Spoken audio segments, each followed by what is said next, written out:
Hello అందరికీ ఎలా ఉన్నారు? థర్స్‌డే ఈవినింగ్ హనుమాన్ చాలీసా పెట్టించారు.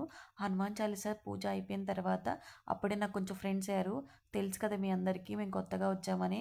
అప్పుడు ఫ్రెండ్స్ అడక్క మీరెక్కడ ఏంటి అలా అడక్క ఇలా తెలంగాణ అని చెప్పినప్పుడు అక్కడ మాకు వినాయక చవితి అప్పుడు కోలాటం వేస్తూ డాన్సులేస్తాం అని చెప్పాను.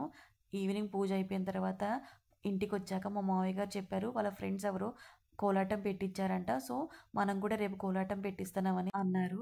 భలే అనిపించింది అలా అనగానే. సో, ఈవినింగ్ కోలాటం పెట్టిస్తున్నారు కాబట్టి మేమే ప్రసాదాలు తయారు చేసాం. పులిహోర అని గుగ్గిలు తయారు చేసాము. ప్రసాదాలన్నీ తయారు చేసుకొని కిందకి రాగానే ఈ కోలాటం వాళ్ళందరూ వచ్చి రెడీ అయ్యి కూర్చున్నారు. అలా వాళ్ళందరూ ఫొటోస్ దిగుతూ వాళ్ళందరూ ప్రిపేర్ అవుతున్నారు ఏమేం చెయ్యాలి అని. రోజు పొద్దున సాయంత్రం ఎవరో ఒకరు పీటల మీద కూర్చుంటారు. అలా పీటల మీద కూర్చున్న వాళ్ళు దద్దోజనం తీసుకొచ్చారు. పూజంతా అయిపోయిన తర్వాత దేవుడికి నైవేద్యం పెట్టిన తర్వాత కోలాటం స్టార్ట్ చేశారు. కోలాటం స్టార్ట్ చేయగానే ఫస్ట్ గణేశుడి పాటతో స్టార్ట్ చేశారండి. గణేశుడి పాట అయిపోయిన తర్వాత రుగ్గులు తిలక కృష్ణయ్య సాంగ్స్ వేశారు. ఒక 7 to 8 సాంగ్స్ వేశారండి. ఆ సాంగ్స్ అన్నీ అయిపోయిన తర్వాత వాళ్ళు ప్రసాదం తీసుకొని వెళ్ళిపోయారండి. ఇక్కడ మీరందరూ చూస్తూ ఉంటే సెంటర్లో మా ఇద్దరు పిల్లలు నుంచున్నారు.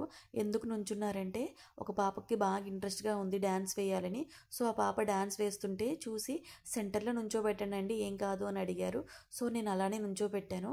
ఒక పాప కాసేపు వేసి ఆపేసింది. ఇంకో పాప చాలాసేపు వేసిందండి. ఆ పాట అంతా అయిపోయిన తర్వాత ఒకళ్ళు నాకు ఇలా కామెంట్ చేశారండి. మా డ్యాన్స్ కంటే మీ పాప వాళ్ళ డ్యాన్సే బాగుందండి, మా స్టెప్స్ కంటే వాళ్ళ స్టెప్సే భలే ఉన్నాయండి అన్నారు. నాకు భలే ముచ్చట అనిపించింది. ఇదిగో చూడండి ఈ పాపేనండి, ఫుల్ డ్యాన్స్ వేస్తూనే ఉంది, ఫుల్ యాక్టివ్గా వేస్తూనే ఉంది వాళ్ళు వేసినంతసేపు. కాకపోతే వేసింది సేమ్ స్టెప్ అయినా చిన్న పాప వల్ల అందరికీ ముద్దుగా అనిపించింది. అలా డ్యాన్స్ అంతా వేసిన తర్వాత వాళ్ళు వెళ్ళిపోయిన తర్వాత మేము ఇంకా చిన్న ఎంటర్టైన్మెంట్ కోసం పిల్లలందరూ ముచ్చట పడుతున్నారని డ్యాన్స్ వేయించాము. ప్రసాదాలు తిన్న తర్వాత పిల్లలందరూ కలిసి డ్యాన్స్లు వేశారండి. యాక్చువల్గా వేయకూడదు సినిమా పాటలకి, కానీ ట్రెండింగ్ అలానే ఉంది కదా, ఏం చేయలేము. వాళ్ళ పిల్లలు ఎంతసేపు అని భక్తి పాటలు వేస్తాము సినిమా పాటలు వేస్తామని చెప్తారు ఒకవేళ మనం ఏం చెప్పినా సరే. సో అందుకని కాసేపు సినిమా పాటలకి డ్యాన్స్ వేశారు. ఆ సినిమా పాటలకి డ్యాన్స్ వేసిన తర్వాత మాతో మ్యూజికల్ చైర్ గేమ్ ఆడిపించారండి. ఫస్ట్ పెద్దవాళ్ళు చిన్నవాళ్ళు అందరం కలిసి ఆడాం. లేదు సపరేట్గా కావాలన్నారని చెప్పి సపరేట్గా ఆడిపించాము. వద్దమ్మా స్కూల్ టైం అవుతుందమ్మని ఎంత చెప్పినా వినకుండా 10:30 to 11 వరకు ఆడుతూనే ఉన్నారు.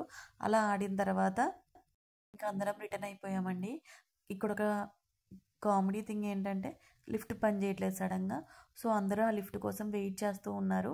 మాది ఫస్ట్ ఫ్లోర్ అవ్వటం వల్ల మేము నడుచుకుంటూ ఇంటికి వెళ్ళిపోయామండి. అంతేనండి ఈరోజు మినీ బ్లాగ్. వీలైతే కొంచెం సబ్స్క్రైబ్ చేసుకోవచ్చు కదా.